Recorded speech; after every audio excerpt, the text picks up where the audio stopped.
Marquis. We got Chris on the line. What do you want to ask him? So how are you asset managing all these properties? I wore a lot of hats at first. I mean, now we have a team of 11. We have a full-time underwriter, full-time asset manager. We have 2 deal finders. We have a risk management person, a CFO, a COO. I mean, we have the whole team. And like, that's, again, not something I would have thought about a few years back. But now that we're there, if I'm going to continue to put my time into building my name and or our brand, I don't have time to underwrite every deal that comes our way. And I don't have time to be on the weekly asset management calls with the property manager.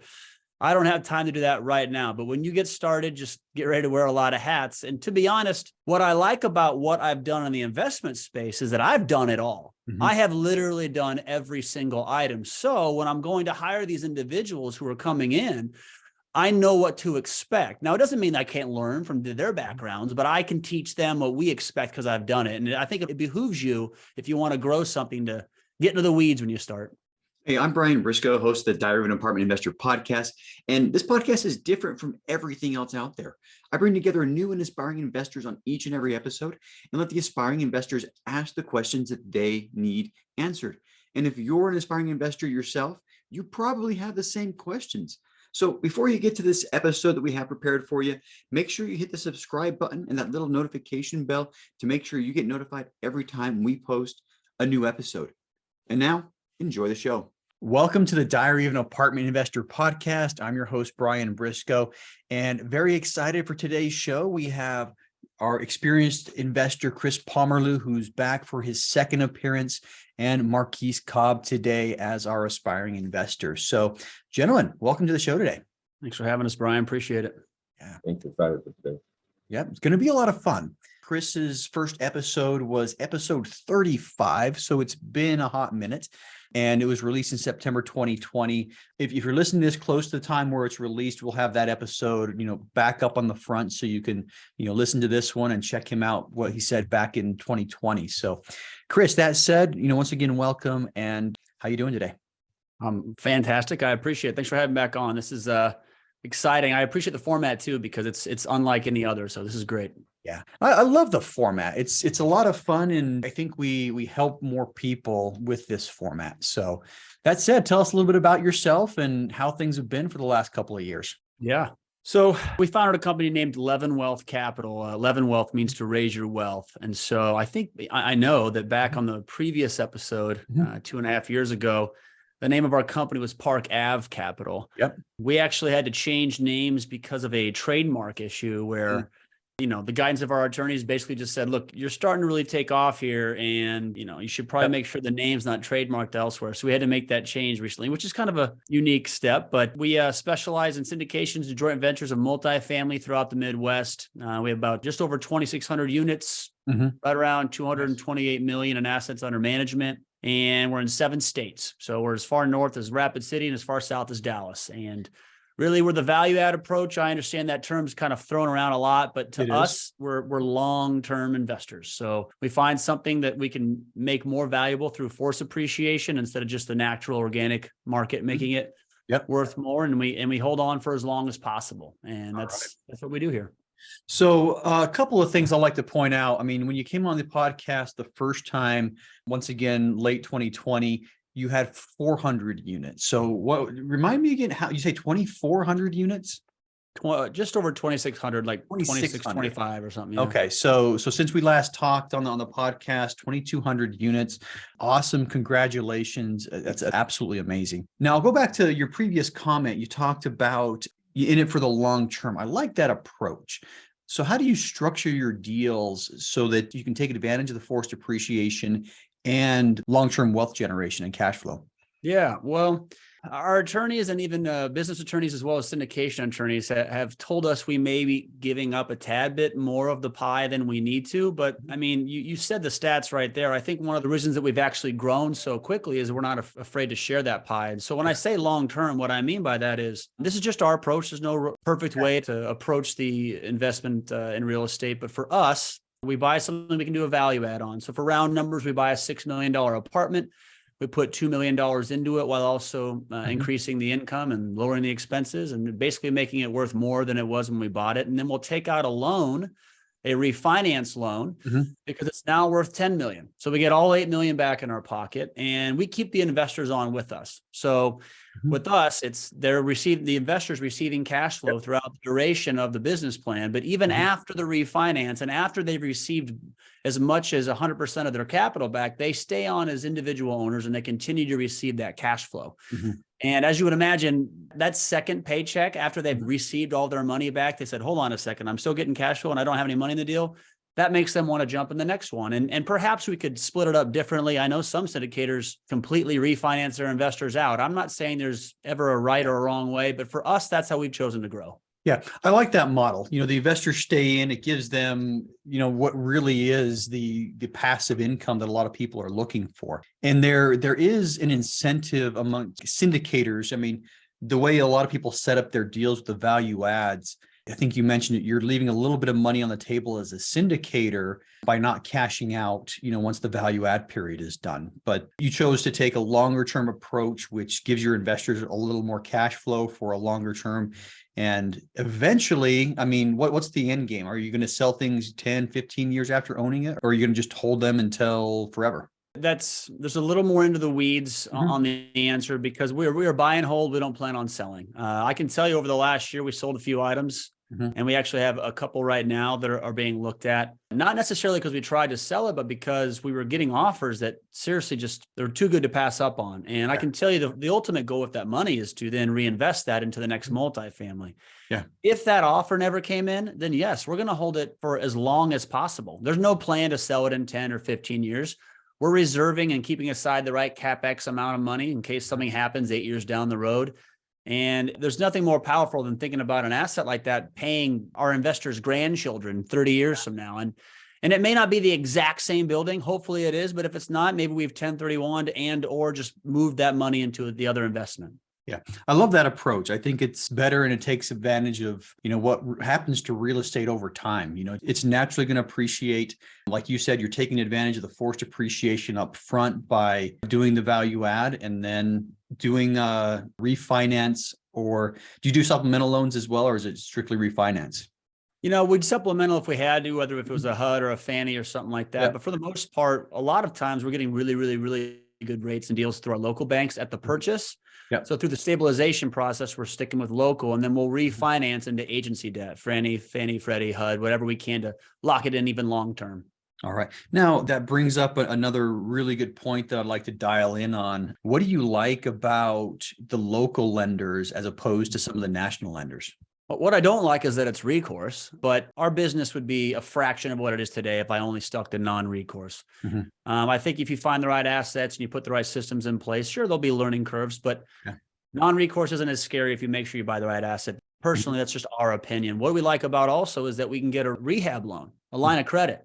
Yep. So in that scenario where I said we bought something for $6 million and we put $2 million into it, instead of us having to raise an additional $2 million for the CapEx or the rehab, which would obviously dilute all of the investors, we instead just take out a line of credit with that local bank. It's interest only, and it's anywhere from 2 to 3 years often that we're getting on these. So it allows us to implement the business plan. So that's something that's really difficult to do with agency debt, and that's what we like to do. So plus we have really, really good relations with a lot of local banks. Yeah, and I personally am a fan of local lenders. Just signed the documents on a $8 million purchase from a local lender. We got a really killer rate compared to what else is in the market. And same thing, they're wrapping a lot of the renovations into it. And so on 8 million, we got basically 7.5 in total proceeds, So yeah, it's one of those where, I'll do that every day. But yeah, you're right. It is a recourse product. That's kind of the trade-off that I see in my mind between, the better rates and terms from the local lenders is the fact that it is recourse. So yeah, it's somewhat of a risk for us. I mean, our investors aren't signing on the debt. So it's really just part of the sponsorship team. And if we feel comfortable with it, it certainly gives us a lot better opportunities often. Awesome. So let's talk about some of the deals you've done. Pick one that you like the most and tell us a little bit about it. It's easy to pick the deals that we've done that have already refinanced. I mean, we've gone full cycle, if you will. Yep. 56 times. Wow. And all 56 times we've gotten back 100% of our capital. Now, I can tell you that will not continue over the next coming years because some of these items we bought at 3.5% interest rates, and now we're up at 6. So that 100% capital back may take a few longer years to get to. But I would say my favorite deals are probably some deals that are still midway cycled through their business plan, but we timed it right. I'll give you an example. We have a deal in Kansas City. It was one of our first syndications, and we bought it for right around $4.1 million. The plan was around years 4 or 5 to have 100% of our cash out, meaning we thought we could actually complete the business plan in 4 or 5 years. By the 24th month, we pulled out 65% of the money. Now, we chose to do that because not only did we get another killer rate, but it was at the very beginning of 2022, and I could see the writing on the wall coming. So we locked in a 3.5% interest rate in like April of 2022, and we pulled out 65% of the money and gave that back to the investors. So now when the investors are receiving their cash flow, they're receiving, compared to how much money they still have into the deal, 16, 17, 18, 9% cash on cash. And the reason that was rewarding is that it was kind of a pivot or a decision to make early on in the process, which is still being beneficial for the investor. I could go on about a lot of our deals, but that's one of my favorite deals because it's more recent, top of mind. Yeah. And I like that. I mean, you're able to see the writing on the wall. A year ago, a lot of people were thinking the Fed was bluffing, but you took advantage of it. And I mean, who knows when we're going to see a 3.5% interest rate on an agency loan again. So you locked in the low fixed rate, longer term debt, I assume. And now the sacrifice or the trade-off on that one is you gave back 65% of your capital instead of 100%. But I think anybody 2, 3, 4 years from now will look back and probably say that was the best decision ever. So, yeah, I think so too. Plus, to be honest, that was at the 24-month mark, right? I mean, the investor wasn't even expecting 100% of the money back until years 4 or 5. So it very well could still happen. We're just in a better position right now if we don't have to do it. Yeah. And with a low debt service like that, who knows if we're in a recession or not? I think the rules are changing there, but who knows how long it's going to last if we're in one and what the market's going to be like a couple of years from now. But low fixed rate debt, and if you're cash flowing and giving your investors 16% cash on cash, you can probably hold out for quite a while on that property if things get bad. So, well, cool. So question I ask everybody, one of my favorite questions, and it's about, motivation, and what drives you. So what is your big burning why? For me over the years, it's changed. And when I first got started, I just wanted some type of passive income. I was an attorney. I practiced for about 10 years, actually. I started being an attorney right after I got out of the military. I was in the Army. And it was amazing that I felt like I hit a ceiling financially within the first couple of years. It was a very comfortable life, as you would imagine, being an attorney, and I felt relatively successful, but I realized that, holy cow, I'm already at a ceiling. And so at that time, the why was, how do I make money when I sleep? How do I get passive income? How do I get mailbox money? And that made all the sense in the world. Well, now going full cycle 56 times and having that passive income, it's certainly changed. And I can tell you that the main thing that we really enjoy doing, and I mean this, and I never thought it would actually happen when I got started with my first single family, was I've really enjoyed working with the investors and providing that same kind of return for them. I'll never forget, I've told this story before, but we have an older female investor who we refinanced her money back, and she got back all $50,000 she put in. And the next month came out and she made the equivalent of what would have been previously 7 or 8%, but she had no money. And she called me and she said, "Chris, you've made a mistake. You've already given me my money back. Why are you still paying me?" And I said, "Well, that was on the PPM that you signed, but this is a really good thing." And the feeling you could hear from her was amazing because you could hear it click in her. Holy cow, I have passive income coming in and I have my money back. Yeah. Being able to do that and work with investors, certainly my close family, then friends, then investors all over the country that I've never, I'm getting a chance to meet and learn what they expect. That's been really my why. It is honestly being able to help a lot of these people build a good portfolio. Yeah, that's a great story. Great story. And, put your investors first. And one thing I like about this business is everybody wins if you do things right, So last question, and that is, what's next for you? Yeah, we have some exciting things going on. I mean, we have a new offering coming out I'm really excited about. We have such a good deal flow that we're actually starting to make these syndications a portfolio of syndications. Not that we're purchasing from the same seller, but we actually have such good deal flow from different avenues, from different routes, and we're combining them all into one portfolio so that an investor actually owns more properties in different states, almost like a mini mutual fund, if you will. So I'm pretty excited for the release of that. We're also doing what they call a Regulation A, which for people just getting started out, I would say a general way to explain it is a syndication on steroids. This is something that's somebody like Grant Cardone does, where you can invest $250 from your cell phone. We're actually releasing that soon. We have really good traction. I think we'll raise about 75 million on that. And the reason we're excited is that it's not only just a real estate deal, but it's actually a deal that actually has impact investing. So we'll be installing solar energy and water conservation, as well as a social impact on all of our investments. And our investors get a chance to not only positively affect the world, but make money in real estate. So I'm really, really excited for that. The name of that's Raven. That's the name of that Regulation A. And we expect that to start being marketed here in the next 3 or 4 weeks. That's a huge step for us, not only the jump to a Regulation A, which is a really big time way to help your investors, but also the fact that it's social impact, water conservation, solar energy. I'm really, really excited for that. Yeah. Once again, win on that one. So for the listeners, keep your eyes out for that. Raven, a Reg A fund that's going to be launched by... The name of our company is Levin Wealth Capital. Levin Wealth. That's right. Levin as in bread, rises. Okay. Got it. Anyway, let's shift gears here a little bit.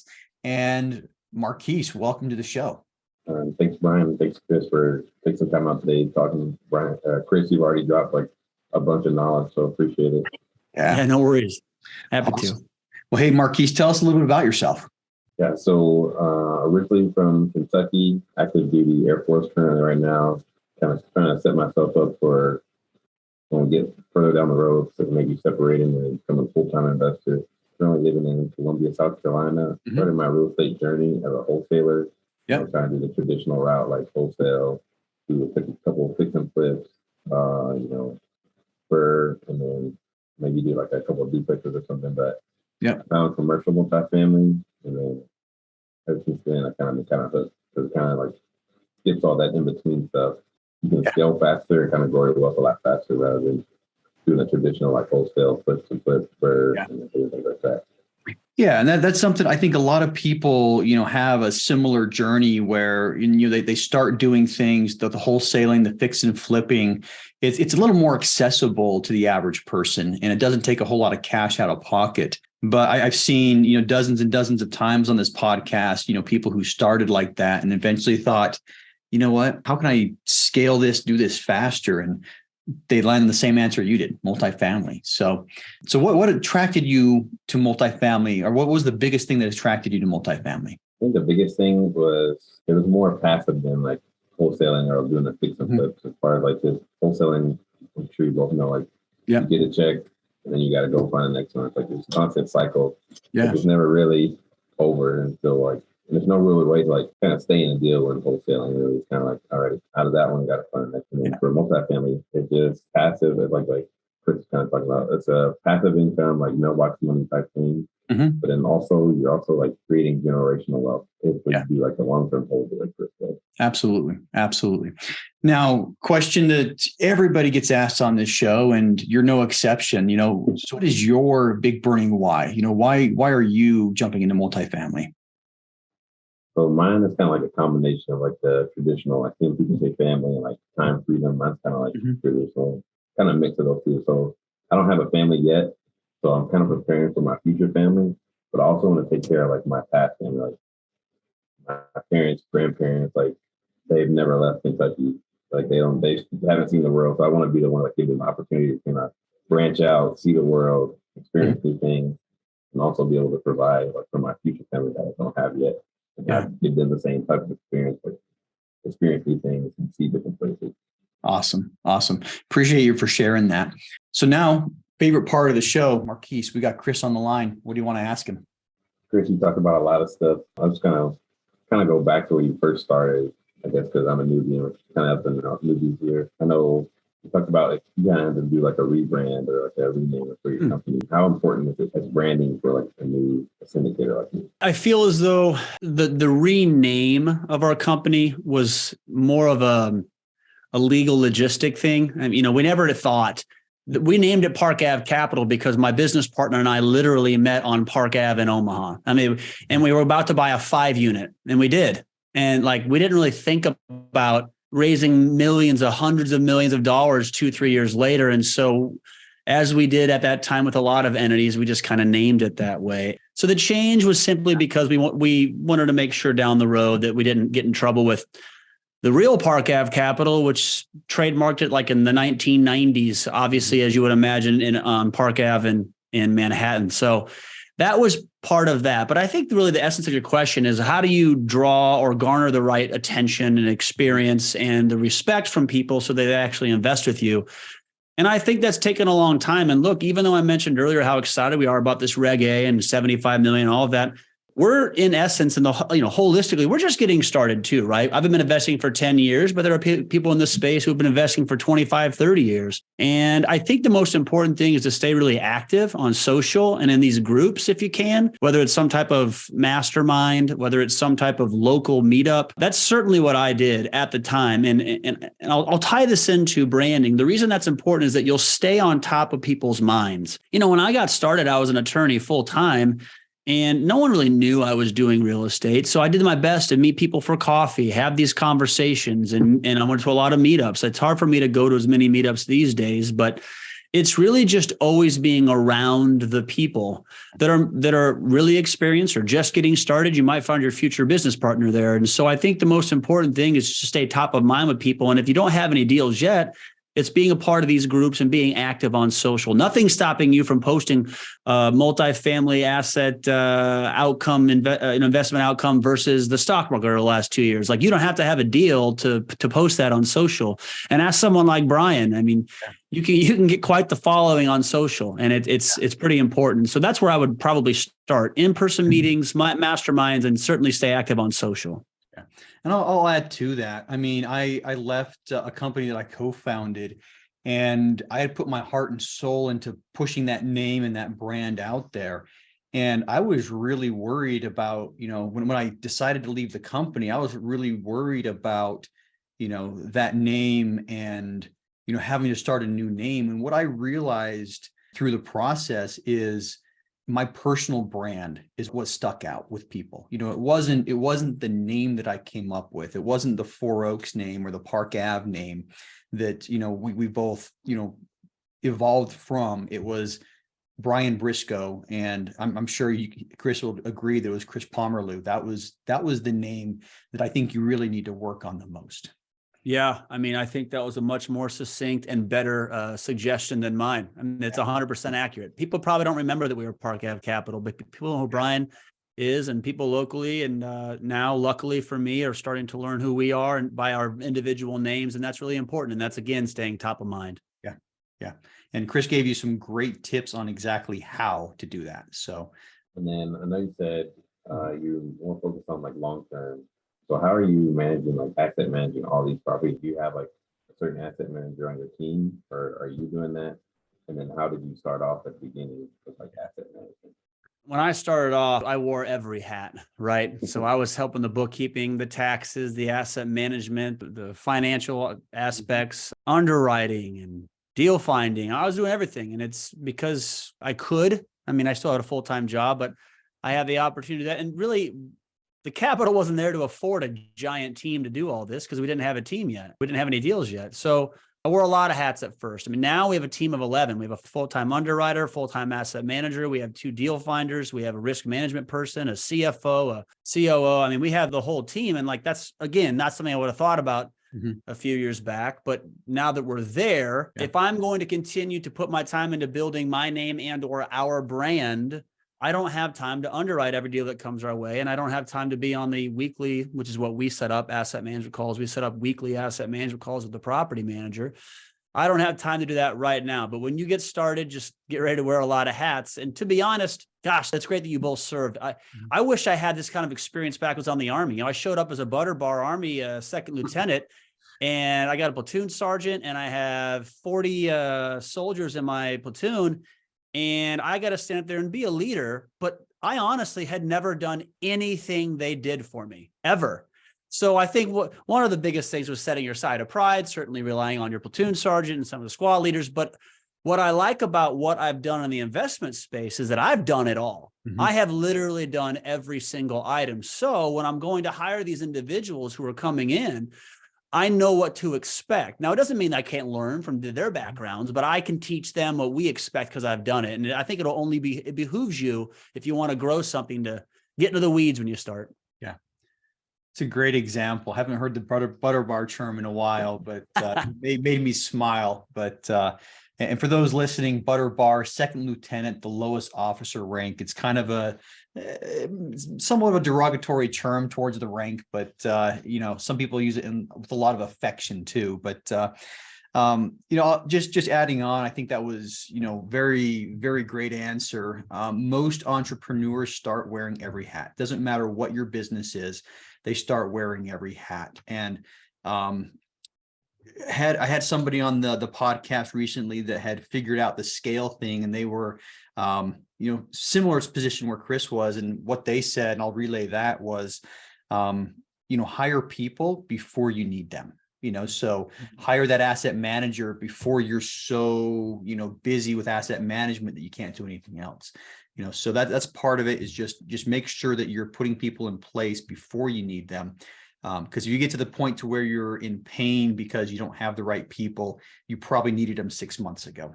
But yeah, we certainly lived by that. I was given that same advice pretty early on. Basically, build the team that you want a year from now, type thing. And as you grow, you start building a team you want 2 years from now, for sure. I think another way to look at it is, if you're not going to wear every hat, I say this all the time to people. What if you're really, really good at something? And this is not a shot at anybody, okay? Because we have a full-time capital raiser on our team, and he works his tush off. But if you are really good at capital raising, you have the ability now to join a number of sponsorship teams, and you don't have to teach yourself for the next 2 years how to underwrite.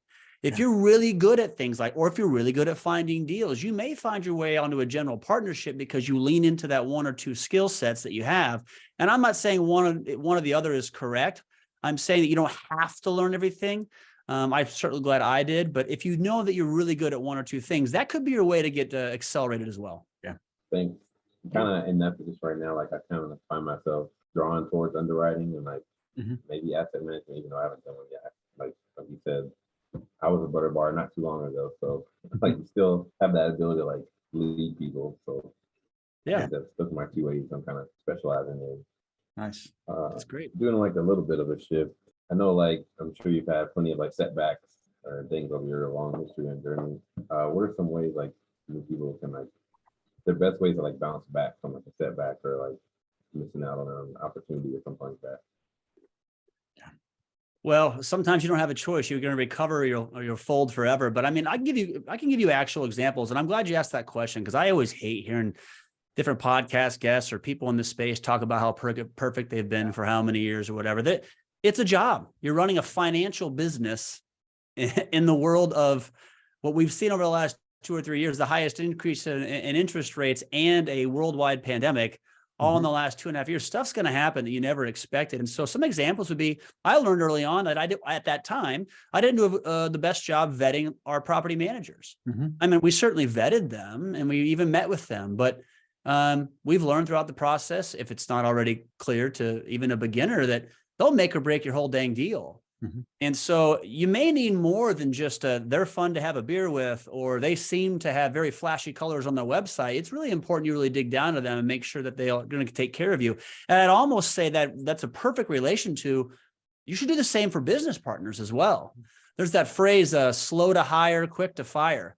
When I got started, I had 18 partners, and never once did I think I'd build an equity group like we have now. But I would, you want to buy this duplex? Let's do that together. Oh, you want to buy this 20 land? Let's do that together. And I feel like I vetted them decent. But I certainly was, just quick to kind of partner because I was so anxious to get into the game. I still have good relationships with those people, but I didn't build an equity group with them. And so I think that trial and error of slow to hire, quick to fire, make sure you really know what you're doing, whether it's a property manager or a partner. I'd say that's probably the most important thing. We've had partners that we haven't gotten along. Never a bad breakup anywhere. Everything's been kosher, no legal items or anything. But I think it's really important you really digest who you're partnering with, whether it's a PM or or an actual business partner. I think it's a really important thing to learn early on. Yeah. And I agree. I won't go into, my partnership issues, but what I will say, back to your question, how do you get back up is the reason I ask people about their big burning whys, that's how I always get back up. When I get knocked down, it's just a matter of, why am I doing this? Especially when I started, and when you're starting out, there's, 1,000,001 reasons to quit and to stop. And there's 1,000,001 roadblocks. But I just kept on looking at, this is why I'm doing it. This is the reason why. And that got me back up every single time. Yeah, I apologize, Marquis. I didn't actually fully answer your question. The follow-up answer or question was, how do you bounce back from it? And I'm not a big horoscope guy, but you read a horoscope and all of a sudden you believe in what you wrote, right? What you read. You're like, oh, well, that's me, and all of a sudden you believe in it. Well, there's a Stoic phrase. I'm going to butcher the exact quote. I follow Ryan Holiday. He's a big Stoic writer, and basically his phrase is like, "It was meant to be." And I know that sounds like kind of an easy way to handle something, like, oh, it was meant to be, and then therefore I can just deal with it. This isn't necessarily a spiritual thing. It's more like the obstacle is the way. That's actually the phrase. And it's like, look, that was difficult. It was an obstacle in my life, but I'm learning from this. Imagine how much stronger my investment, my investors, my entire life will be after getting through this obstacle. Yeah. And so that phrase, the obstacle is the way. And that's certainly how I honestly have learned to get through it. That kind of falls into my next question.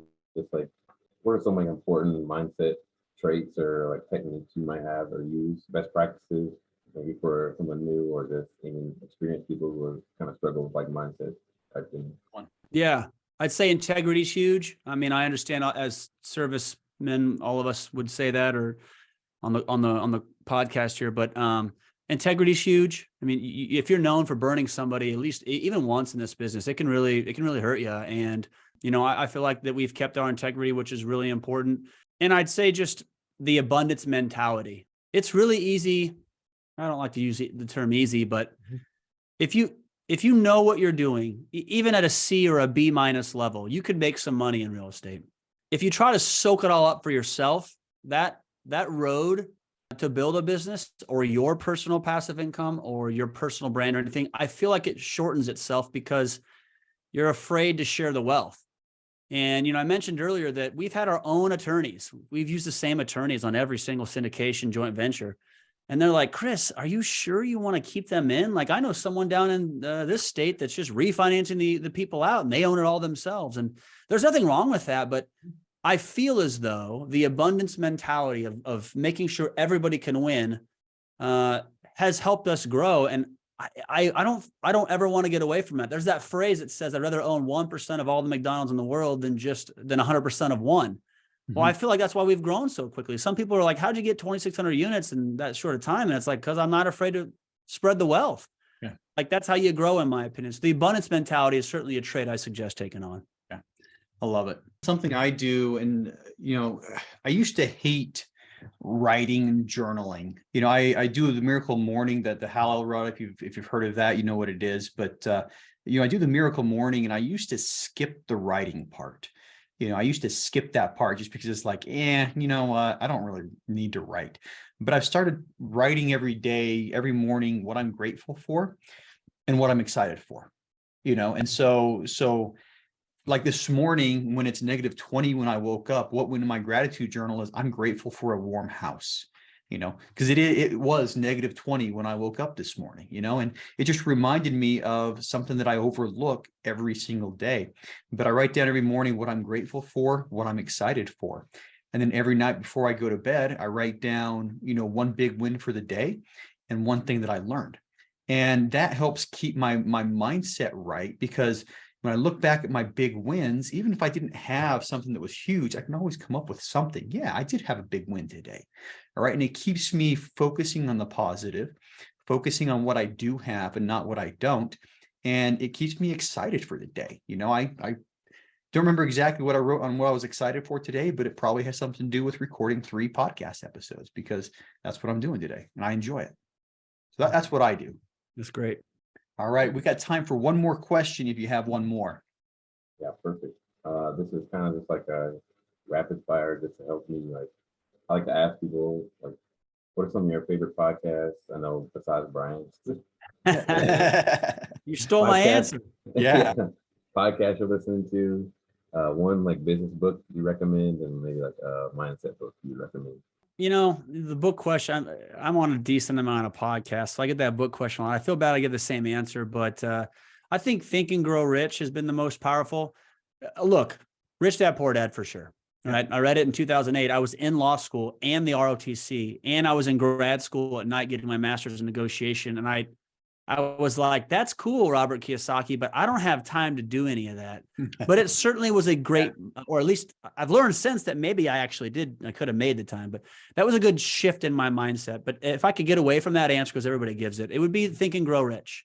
Yeah. I think that's been a phenomenal book for me. Podcasts, look, I've listened to every podcast, or at least I did up until a couple of years ago, every episode ever, especially when I didn't have any properties.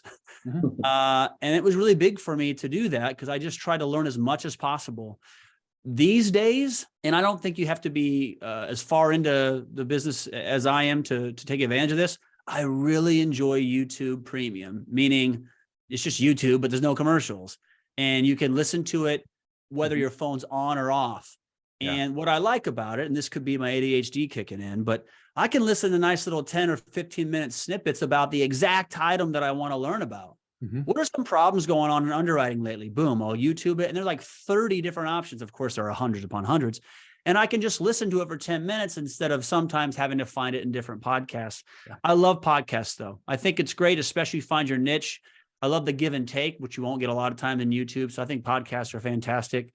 But one of my general answer outside of podcasts, and of course outside of Brian's podcast, Of course, is I'd go with some YouTube. I really, really would. And that may be a unique answer, but it's a way to find a lot of information in a short amount of time. Awesome. Well, now I should note that we do put the podcast episodes on YouTube. No, we do. We actually do. But I haven't been promoting the YouTube very much. Anyway, to answer your question, I don't listen to a whole lot of multifamily podcasts anymore. I think most of them are aimed towards the aspiring investor, people who are within the first couple of steps. So I don't listen to a lot of those anymore. Basically I'll listen to podcasts based on what I need. Kind of like what Chris said with YouTube is, if I'm looking for X, I will look for a podcast that focuses on that. And I'll start listening to it, and if I get what I want, great. If I not, I'll go to the next podcast. So I do with podcasts the same thing Chris does with YouTube. Something else that I've recently done, and I'm glad I did, is I started looking at the music that I listen to as well. And I started being very focused on listening to music with positive messages. So I have a playlist now that I'm almost always listening to. I'm always looking for more songs, but it has a lot of songs about making your dreams reality, fighting on and things like that. And it really helps with my motivation as well and my mindset to make sure that when I'm listening to music, it has a positive message along with it. I like that. Yeah. All right. We are about out of time. So one last question for each of you to close things up. Chris, you go first. How can listeners learn more about you? No, I appreciate it. So I'm Chris Pomerleau on LinkedIn, same as on Instagram, on Facebook, typical social media outlets. I'm Levin Wealth Chris on Instagram as well. We'll soon to launch our new Raven Regulation A offering. So Raven will actually be our name on all of those platforms as well. And I really enjoy talking to people about this stuff. I really do. I know a lot of your guests may say that, but I eat, live, and breathe this stuff. So those are the best ways to get a hold of me. And I'm always willing to talk to somebody. Awesome. And thanks for coming on. And we'll put links to your social media profiles in the show notes for everybody. Marquis, same question for you. LinkedIn, just Marquis Cobb, MarquisCobb. And then Instagram, it's going to be Emerald Eagle Investments. It's going to be underscores between each word. Post a lot of reels and some informative stuff on there too. Nice. And you even got the branded polo shirt today. Love it. Looks super. Yeah. Well, cool. Well, hey, thanks again, guys, for coming on the podcast today, and look forward to talking to you guys again soon. Love it. Thanks for having us. Hopefully it doesn't take me 2 years to get you back, Chris, but Fair. hey, if you like that episode, make sure to subscribe. But more importantly, if you haven't joined our multifamily educational community yet, which we call the Tribe of Titans, you are missing out. Get 30 days free by clicking the link in the description to this episode, or go to thetribeoftitans.info, and we'll see you there.